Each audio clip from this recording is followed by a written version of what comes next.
Jemaat yang terkasih, selamat pagi. Berjumpa kembali dalam doa pagi GKI Samanhudi. Saya berharap pada saat ini saudara-saudara dalam keadaan baik dan sehat di tempat masing-masing. Namun jikalau sedang dalam kelemahan tubuh ataupun sedang dalam pergumulan, kiranya kasih, kekuatan, dan penghiburan daripada Tuhan dapat saudara-saudara rasakan senantiasa. Mari sebelum kita memulai hari ini di minggu yang baru, mari kita bersama-sama menyiapkan hati serta pikiran kita untuk mendengarkan firman Tuhan. Mari kita minta bimbingan dari Tuhan, mari kita berdoa. Ya Tuhan, terima kasih untuk nafas yang baru yang kami hirup pada pagi hari ini. Untuk kesehatan atau ketika kami dapat melihat orang-orang di sekitar kami mengucap syukur akan hal itu Tuhan. Terima kasih karena sudah memberikan kami kesempatan sekali lagi untuk kami dapat beraktivitas, memulai sesuatu yang baru, melanjutkan rutinitas kami, ataupun mengharapkan hal-hal yang masih kami semogakan dan melakukan serta berusaha menyelesaikan segala permasalahan yang ada dalam hidup kami. Pada saat ini kami ingin memulainya dengan firman Tuhan. Dan kiranya hikmat daripadamu dapat kami terus pakai untuk kami memahami serta melakukan firman kami dalam kehidupan sehari-hari. Terima kasih Tuhan. Amin. Saudara-saudara, pembacaan firman Tuhan hari ini diambil dari surat pertama Yohanes pasal 3 ayat 10 sampai 16. 1 Yohanes pasal 3 ayat 10 sampai 16 yang berbunyi demikian. Inilah tanda anak-anak Allah dan anak-anak iblis. Setiap orang yang tidak melakukan kebenaran tidak berasal dari Allah. Demikian juga siapa saja yang tidak mengasihi saudaranya. Sebab inilah berita yang telah kamu dengar sejak semula, yaitu bahwa kita harus saling mengasihi. Bukan seperti Kain yang berasal dari si jahat dan membunuh saudaranya. Mengapa ia membunuhnya? Sebab segala perbuatannya jahat dan perbuatan saudaranya benar. Janganlah heran, saudara-saudara, apabila dunia membenci kamu. Kita tahu bahwa kita sudah berpindah dari dalam maut ke dalam hidup, yaitu karena kita mengasihi saudara kita. Siapa yang tidak mengasihi, ia tinggal di dalam maut. Siapa yang tidak mengasihi, ia tinggal di dalam maut. Setiap orang yang membenci saudaranya adalah pembunuh manusia.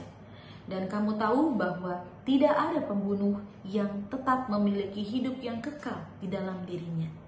Dengan inilah kita mengenal kasih, yaitu bahwa Kristus telah menyerahkan nyawanya untuk kita. Jadi, kita pun wajib menyerahkan nyawa kita untuk saudara-saudara kita. Saudara-saudara, kasih adalah kata yang sering sekali kita dengar. Dan nampaknya kata ini sangat mudah terucap oleh bibir kita. Sebagai umat Kristiani, dalam minggu-minggu, kita seringkali menyebutkan, bahkan menyanyikan lirik-lirik lagu yang di dalamnya berisi kata kasih. Bahkan kalau saudara-saudara ingat, setiap minggunya kita melakukan salah satu ritus kasih, yaitu salam damai.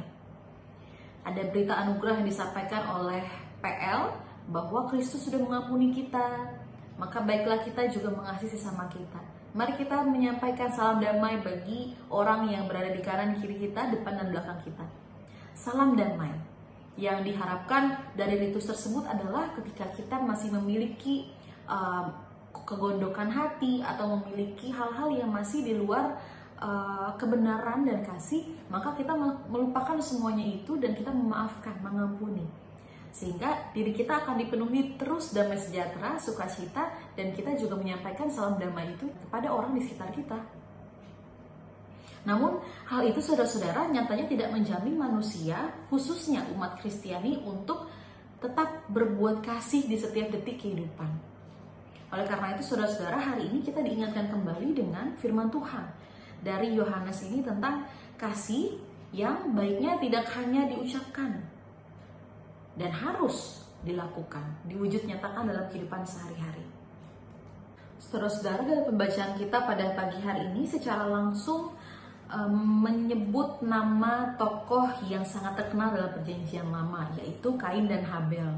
Tokoh persaudaraan ini, keluarga ini sangat terkenal karena kita tahu bahwa dalam kitab Kejadian telah tertulis bahwa persembahan Kain tidak diterima, sedangkan persembahan Habel adiknya diterima oleh Allah.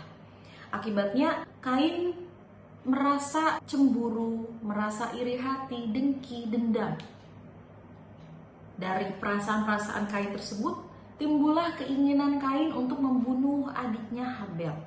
Karena Kain sangat membenci Habel yang berbuat benar di hadapan Allah. Dan secara tidak langsung saudara-saudara, hal ini juga terjadi dalam kehidupan kita secara nyata saat ini. Bahwa ketika kita berbuat sesuatu yang benar, akan tidak disukai oleh beberapa orang. Atau timbullah perasaan atau pemikiran orang-orang bahwa kita sok suci, kita sok benar, sok positif, dan sebagainya. Atau secara tidak langsung, kita pun mungkin pernah menganggap seseorang itu sok benar, ya, maka kita akan membencinya. Singkat cerita, dalam suatu perlombaan, ketika ada kompetisi satu dengan yang lainnya, pasti ada yang menang dan ada yang kalah. Terkadang kemenangan ini dapat menimbulkan kecemburuan. Karena kekalahan, kegagalan yang dihadapi seseorang, maka orang ini akan merasa usahanya sudah sia-sia. Terbukti dengan kegagalan yang diterimanya. Maka dari situlah timbul untuk orang berusaha bagaimana caranya untuk menang dalam kompetisi berikutnya selanjutnya. Berbagai upaya usaha curang ataupun main belakang, main orang dalam dan sebagainya, itu semua dilakukan agar orang ini dapat menang, tidak gagal. Saudara-saudara, jika kita membicarakan kasih, maka kita mungkin tidak dapat membicarakannya secara keseluruhan, secara lengkap. Karena kasih itu sangatlah luas dan juga jangkauannya banyak. Namun pada firman Tuhan hari ini, kasihnya spesifik tentang menerima kenyataan yang ada dan mencoba untuk berdamai dengan kenyataan tersebut. Saudara-saudara, ketika kita diperhadapkan seperti Kain, secara manusiawi, ada kemungkinan kita akan melakukan hal yang sama. Karena toh kita sudah berusaha, karena toh kita sudah melaksanakan hal-hal agar disenangi orang, agar diterima dengan orang, tapi nyatanya tidak terjadi demikian. Ada juga usaha-usaha yang kita lakukan seperti belajar, melatih diri lagi dan lagi. Namun pada akhirnya dalam kompetisi tertentu kita tetap kalah. Nah, saudara-saudara, dari pengalaman dan kenyataan tersebut, kita hari ini diingatkan kembali untuk berdamai dengan kenyataan yang ada. Bahwa sesungguhnya waktu kita bukanlah waktu Tuhan. Rencana kita bukanlah rencana Tuhan. Namun kita percaya bahwa seluruh rancangan dan kehendak Tuhan pasti akan indah pada waktunya. Sehingga saudara-saudara, ketika saat ini kita sedang gagal atau kalah dalam suatu kompetisi, maka mungkin itu belum saatnya.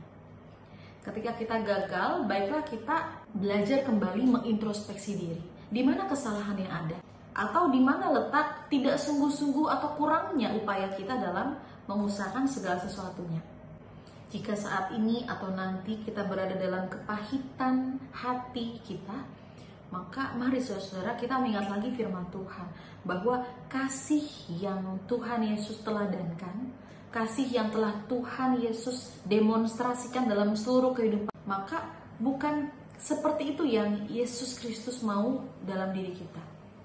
Bukan kasih yang keliru, melainkan kasih yang terus kita lakukan. Saudara-saudara, kasih adalah kata kerja. Sehingga kasih harus terus-menerus kita usahakan. Kasih harus terus-menerus kita lakukan, sehingga kasih itu benar-benar bekerja dalam hidup kita. Sehingga saudara-saudara, dalam relasi personal ataupun sosial kita dengan siapapun, mari kita mengutamakan kasih Kristus. Saudara-saudara, Kristus telah lebih dulu mengusahakan dan mewujudkan kasih-Nya lewat pengorbanannya di kayu salib.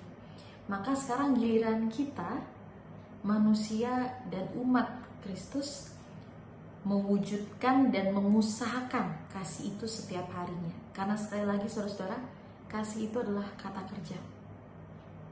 Sehingga marilah saat ini kita terus-menerus mengusahakan kasih itu dalam kehidupan kita. Lihatlah orang-orang sekeliling kita, dari yang terdekat sekalipun. Kita lihat dan kita ingat kembali apakah relasi kita sudah betul-betul mewujudkan kasih Kristus. Jika belum, masih ada waktunya, saudara-saudara. Dari saat ini, marilah kita membetulkan relasi yang salah. Marilah kita mengampuni orang-orang yang bersalah kepada kita. Marilah kita mulai berdamai dengan kenyataan yang ada, bahwa di dalam dunia ini tidak semua hal dapat kita lakukan dengan baik. Di dalam dunia ini ada hal-hal yang di luar kendali kita, sehingga mari kita berdamai di dalamnya. Bagaimana kita bisa berdamai? Dengan mengutamakan firman Tuhan dan kasih Tuhan. Saudara-saudara, selamat melanjutkan kehidupan kita, dan pastinya dengan terus mengusahakan kasih dan wujud nyatakan perbuatan kasih dalam kehidupan kita sehari-hari. Tuhan memberkati kita. Amin. Mari kita bersatu dalam doa. Tuhan, terima kasih karena Engkau telah begitu baik kepada kami, sehingga saat ini kami masih terus diingatkan. Kami masih diberi kesempatan untuk membenarkan segala tingkah laku kami yang kurang berkenan di hadapan Tuhan. Kami masih diberi kesempatan untuk mengasihi orang-orang yang mungkin belum sempat kami ampuni. Saat ini Tuhan, kami diingatkan kembali dengan relasi personal maupun sosial yang Tuhan izinkan kepada kami.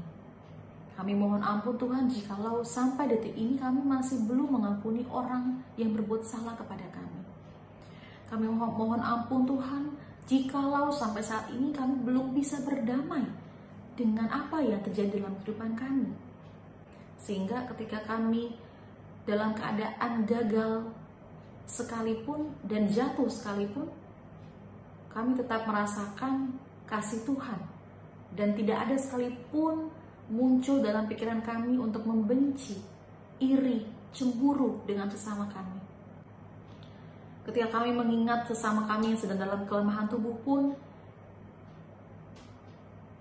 kiranya Tuhan mengetuk hati kami untuk melihat, merawat, menghibur, dan terus ada bersama-sama dengan mereka. Dan jikalau kami dalam kesibukan dan keterbatasan waktu, kiranya kami terus mengingat mereka dan terus mendoakan mereka. Mereka yang sedang sakit, mereka yang sedang bergumul dalam segala sesuatu yang di luar kuasa mereka. Kiranya kami mengingat mereka. Bagi Bapak Ibu yang memiliki pergumulan khusus dan ingin didoakan, bisa menghubungi rekan-rekan pendeta di nomor berikut.